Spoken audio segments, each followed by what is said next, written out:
Cinema പ്രേമികളെ ഞെട്ടിച്ചുകൊണ്ട് പുതിയൊരു Hollywood level പോരാട്ടമാണ് സോഷ്യൽ മീഡിയയിൽ വൈറലാകുന്നത്. പഞ്ചാബി ഹൗസിൽ നിന്ന് നാടുവിട്ട് ജോൺ വിക്കായി മാറിയ സാഷ രവണനും ശരീര സൗന്ദര്യം കൊണ്ട് ഒരു നാടാകെ ആരാധകരായി മാറ്റിയ മിസ്റ്റർ പോഞ്ഞിക്കരയും തമ്മിലാണ് കൊമ്പ് കോർക്കുന്നത്. AI ഉപയോഗിച്ച് നിർമ്മിച്ച രസകരമായ വീഡിയോ ആണ് ഇപ്പോൾ ഇന്റർനെറ്റിൽ ചിരി പകർത്തുന്നത്. ജോൺ വിക്കിനെ നായിയെ കൊന്നവരോട് പ്രതികാരം ചെയ്തതെങ്കിൽ രമണനെ പ്രിയപ്പെട്ട പൂച്ചയെ പൂഞ്ഞിക്കര തട്ടിക്കൊണ്ടു പോകുന്നതാണ് ഇവിടെ പ്രശ്നങ്ങൾ ഉണ്ടാക്കുന്നത്.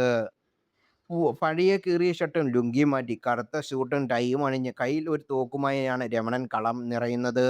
രമണനെ ടോമിയെ പൂഞ്ഞിക്കര കിഡ്നാപ്പ് ചെയ്തപ്പോൾ പിന്നെ നടന്നത് കണ്ടു നോക്കൂ എന്ന് പറഞ്ഞാണ് ഈ വീഡിയോ വൈറലാകുന്നത്. AI ഉപയോഗിച്ച് ഹരിശ്രീ അശോകൻ്റെയും ഇന്നസെൻറ്റിൻ്റെയും മുഖഭാവങ്ങൾ ഒട്ടും ചോർന്നു പോകാതെ തന്നെയാണ് വീഡിയോയിൽ ഉൾപ്പെടുത്തിയിരിക്കുന്നത്.